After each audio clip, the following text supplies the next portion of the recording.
Hello everyone, welcome back. I'm Amio. I'm here with Dad today. Dad, say hi to everyone. Hi, everyone. So we're gonna do a little twist today. I told him he could take over the YouTube channel today and do what he wants to do. He said he wants to rip packs from me. I told him no, I wanted him to do something by himself. We are gonna rip some packs, but anyway, he wants to talk about and show you some cards of a player that he appreciates and why he collects this guy. I'm sure a lot of guys haven't heard of him. He's not a Hall of Famer, even though he should be. But he's one of the guys that probably got overlooked. So go ahead, Dad. Take it away. Have fun, guys. Okay. Sorry, guys. My first time, so I hope I'm doing okay. I used to collect Don Manley till 1995. Then I found out a ball player with my last name, Fred Tenney. Fred Tenney played his major league career from 1894 to 1911.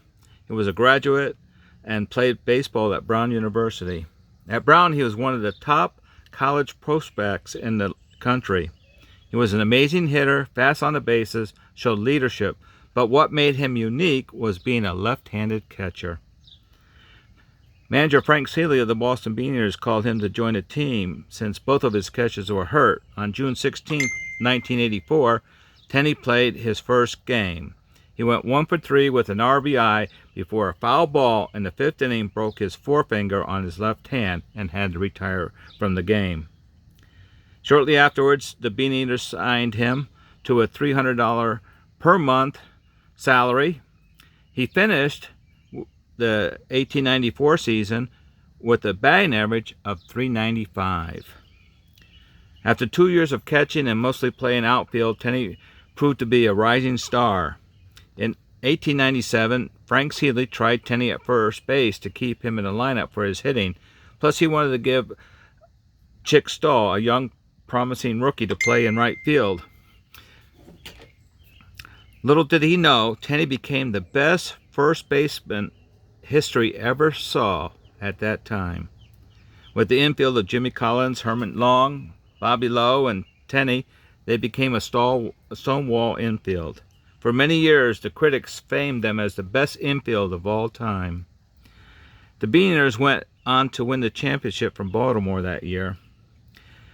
Seeley's appointment of Tenney at first to change the composition of the team after losing their first 4 games. He replaced Tommy Tucker, who was considered the best first baseman at that time.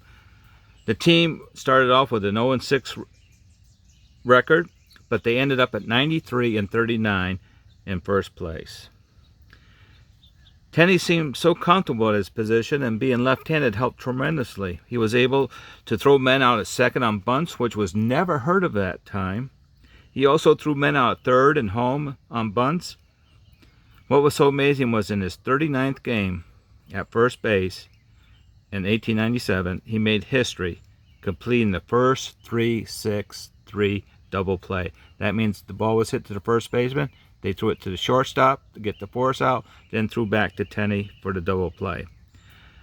Interesting, 2 weeks later was the first 3-6-1, where the pitcher covers first base. Tenney revolutionized the first base play, which is played today. The things that he did is the way first base is played today. Tenney became known as the best defensive first baseman in the country. Tenney still holds the record in Major League play at first by winning 8 straight years in assists by first baseman. And he led the career of assists till 1949. Tenney only played first base for 14 years, but some of these other players we see, like Eddie Murray, they played 21 years. Of course, they're going to have more assists than Tenney, but Tenney, on an average, was almost assist per game. Tenney was a very famous first baseman in his day. He was a king of first base until 1911 when he retired. He set high standards for first base. All newcomers would be compared and graded by Tenney standards. Tenney, being left-handed, had his glove made special. Back in the 20s and 30s, the first baseman mitts were called the Tenney, and that's what you see in the background. That is not his original glove, but that is a manufactured glove with Fred Tenney's name on it. The kids used to call it the Tenney.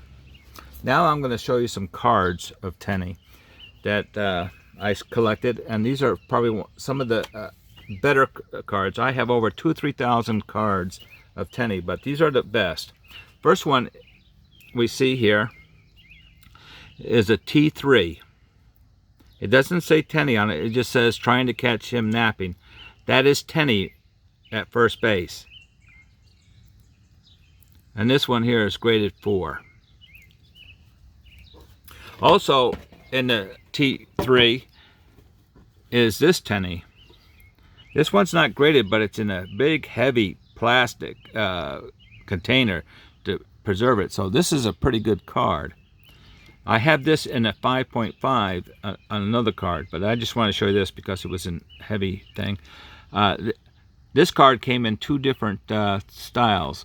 This one here says Tenny New York Nationals. There's also a T3 where it says Tenny Boston and New York. The next cards I'm going to show you is the E98. These are special to me. Some of these cards came from the Black Swamp Vine. There you go. And in this set there was 4 different colors. And some of the colors are very rare, but the green here, this one's an 8. I have probably about 10 or 12 of these in 8s and a few lower. Here's the red. This red here is an 8.5. This is the highest graded card I have in red. I have, again, another 10 or 12 of these cards in 8. I kind of love these cards. I bid on them in auctions. And here's the orange. This is a little bit rarer than the green and the yellow. This one's a 3. I haven't seen too many of these. I have probably 5 or 6 of the orange, but this is the best one of them all. Then there's the blue, which is very rare, and I guess this one just rated authentic. I don't know why they did that. I don't know if it's trimmed or whatever, but that's what that blue looks like. These 98 cards are so beautiful, and for them being over 120 years is pretty good. Here's another. This is called E91B, and also, did I have another one of these? Yeah, there it is. This is a B. There's also another type, and it's A. They look the same, but if you turn them over, they're different. New York's down here on this one, and New York is over here up in the upper. So this is the A, and this is the B. Okay. Tenny is probably known by a lot of collectors, the T206, the famous monster with 524 cards. I have this Tenny as an 8. I probably have, there's different backs, so I'll probably another video show you the different backs. But this one's an 8. I probably have about almost 300 to 400 of Tennys, but some are different backs and different grades. But that's his famous card that everybody is trying to get. And on eBay, people are offering these cards, but they're sky high, all because of me. This one here is a pretty rare card. I think it's a beautiful card. This is called a T204 Remley, and it's a Turkish cigarettes they did in those days. This one here is a mint 7. I've seen 1 or 2 a little higher this in auction, and of course it was too high for my blood. This here is a very, very rare card. This is a E107. It's the Bresman. This one's a blank back. I've seen a couple of these on eBay and a few auctions, and they are in poorer shape than this one here. This one is in pretty good shape considering, and so I'm happy to have that. Somebody says, "Oh, I got an E107. Can you want to buy it?" And I said, "I got one that's a lot better than what you're offering." So this is a very unique card. Now this card here is one of a kind. Back in 1904, the Allegheny Card Company produced a whole game thing. They had 104 players in it. but that was the only game they produced. It was sold at an auction, and then somebody that bought the whole thing started breaking up the players by teams. And I was able to get the Tenney card. And this is the only Tenney card of this card in the whole world. It's one of one. I will never depart from this because this is something special for me. This card here is an E90-1 American Caramel. This is a very tough card to get. I got a 5, but most ones you see are like 2s, 1s, 3s, and once in a while you might see a 4, but you don't see this card too much in a high grade, and that's what it looks like in the back. This card here is the 1910 Sporting Life, the M16 they call it. This is a blue of this card. This is a 7.5. It's one of my highest grades. I have other grades from 6, 7s, 5s, and a few lower ones, but this was a blue one.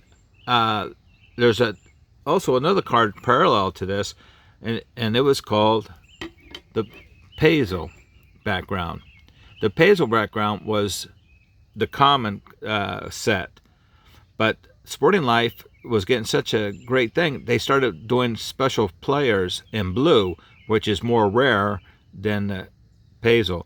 But me collecting, personally, I have more blues than I do the Pazels. So I don't know what to say. This one's a 6. This is a 7.5. This here is an autograph Fred Tenney signed. I met his granddaughter, and she had one of these too. I was able to pick this up at an auction. He carried with him, when he'd go out in public, this card. And when people asked for an autograph, he would sign this card for them. And so I was lucky to get this. I've only seen one other one, and that belonged to Fred Tenney's granddaughter. Here's another rare card. This is an E104. This came out in 1904, probably close to one of Tenney's earliest cards. This one's a blank back too, but this is the better one. I have probably 6 or 7 of these in different shapes and conditions, but this one is the best. A lot of people are looking for this, but again, I'm not selling. How far have we got? Right. Now, this is, you've probably seen this in Amio's video one time. I gave you some of these cards. This is a T202 Hansen triple folder, and that's Tenney right here, sliding into third base. On the back, it talks about Lobert gets Tenney, and it has something about Fred Tenney. I'm not going to read it, but it's interesting. This one here is a 7. This is probably the only one I've seen. I haven't seen any graded higher, but this is a 7. Also in T202, they also put out this card, and this one's an 8. I haven't seen too many, if any, above 8, so I was lucky to get this. This is Tenney batting. This photograph came from the New York Times in 1908, and it said Tenney doubles a run-in. So, but on the back, it talks about Tenney land safely, and it was a 2-bagger, and it talks about his days in college and so forth. So this is a very interesting card. I gave Amio one of each, but at lower grades, but I kept the higher grades. Now this card is in 1906, called the Fan Craze. This was similar to the one I showed you earlier about the Allegheny game. They also came out with the Fan Craze, and that's what it looks like on the back. There is reprints of this. It usually says reprint on the bottom, but this is original. This is an 8. I haven't seen any more, higher than an 8. I was fortunate to get this. And finally today, I got one more thing to show you after this. This is from 1908. It's called the Rose Company postcard. This is a Tenney. I have about 3 or 4 of these. And they're very rare. They're very hard to find. See, there's the postcard on the back.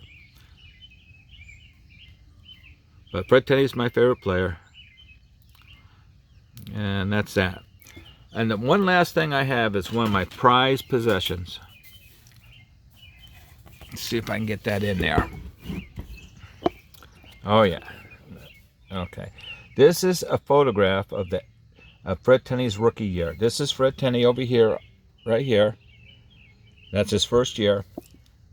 This is 1894. This is the Boston Bean Eaters. What makes this so special, not only Tenney's first year, but this is a team that holds the major league record for the most runs scored in a season. They scored 1,222 runs. What's so amazing is that they did it in 132 games, while today they play 162. So they play extra 30 games today, and teams don't even get over close to 1,000 nowadays. But this team in 1894 scored 1,222 runs in 132 games. So this, I had this redone and mounted, and this is my pride and joy. This is my pride and joy of Fred Tenney stuff. Well, that takes care of that, and I hope you enjoyed what I had to talk about my collection. I know Amyo does a great job. I am so happy that he's my son. He makes me a proud father. He's going beyond, and he's just an amazing person. And I thank you for this time. Goodbye out there. Hope you enjoyed.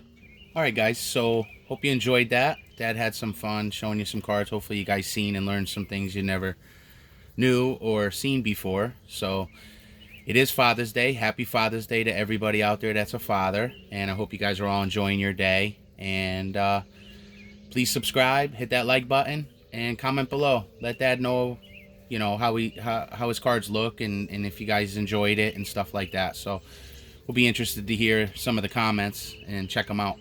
So till next time, guys, keep collecting. Me and Dad are out of here. Later.